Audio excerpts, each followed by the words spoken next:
Hello everyone, मैं नमित शर्मा स्वागत करता हूँ आपका मेरे चैनल पे। तो गाइस, जैसे कि आपको पता है कि हम चैप्टर 1 हम कंप्लीट कर रहे थे, उसी में आता हमारा स्टेट्स ऑफ मैटर का तीसरा पार्ट जो है गैसेस।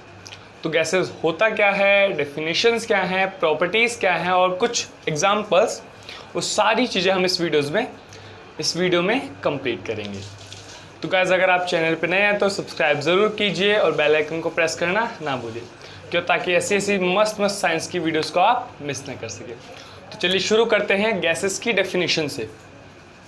तो डेफिनेशन क्या कहता है कि the particles of gases are very far from each other, so the forces of attraction, जो पार्टिकल्स होते हैं वो बहुत दूर होते हैं, जिस वजह से the forces of attraction between the particles are weak and particles can move easily in any direction. अब देखो, गैसेस के जो पार्टिकल्स होते हैं वो बहुत दूर दूर होते हैं आपस में, जिस वजह से फोर्स ऑफ अट्रैक्शन जो उनका होता है ना, बहुत ज़्यादा वीक हो जाता है। अब फोर्स ऑफ अट्रैक्शन वीक होगा तो क्या हुआ, पार्टिकल्स आपस में अट्रैक्ट करेंगे नहीं, जुड़ेंगे नहीं, तो क्या होगा, किसी भी डायरेक्शन में मूव करना शुरू कर देंगे। एक रफ स्ट्रक्चर है हमारे पास, यहाँ पे देखिए पार्टिकल्स क्या है, बहुत दूर दूर है। इंटरमॉलिक्यूलर फोर्स का तो नामो निशान ना है भाई, फोर्स ऑफ अट्रैक्शन तो ना के बराबर है भाई। तो पार्टिकल्स क्या कहते हैं भाई कि मैं एक जगह तो नहीं रुकूंगा, मैं क्या करूंगा, किसी भी डायरेक्शन में मूव करता रहूंगा। गैसेस के पार्टिकल्स बहुत दूर दूर होते हैं, जिस वजह से फोर्स ऑफ अट्रैक्शन उनका बहुत ज़्यादा वीक हो जाता है और वो कहते हैं कि एक जगह तो रुकना नहीं, तो डायरेक्शंस में मूव करने लगते हैं। ठीक है, प्रॉपर्टीज़ देख लेते हैं। देयर आर 6 प्रॉपर्टीज़, एक एक को अच्छे से समझते हैं। फर्स्ट क्या कहता है वो देखते हैं कि the particles of gases have a weak intermolecular forces. क्या कह रहा है कि जो पार्टिकल्स होंगे किसके, गैसेस के, उनके बीच में weak intermolecular forces of attraction होगा।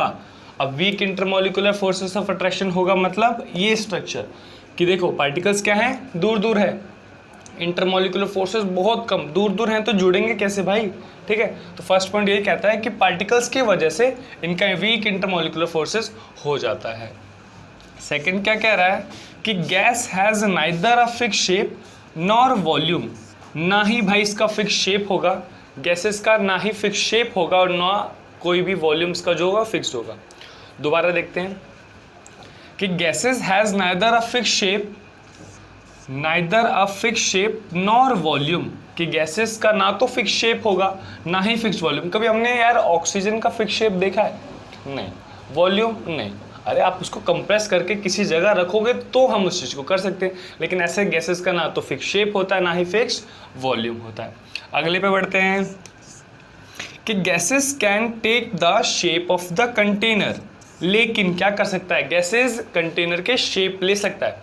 अब जैसे आप क्या करते हो कि आपने बैलून लिया, उसको आपने फुलाया, ठीक है, आप उसको जिस शेप का वो बैलून होगा, आप जितनी हवा भरोगे वो उस शेप में आता रहेगा। तो किसी भी शेप में gas can take the shape of the container, किसी भी कंटेनर में आप अगर उसको फिल करो, चाहे वो एलपीजी गैस सिलेंडर ही क्यों ना हो, चाहे वो बैलून ही क्यों ना हो, उस शेप का मतलब उस कंटेनर का वो शेप ले लेता है।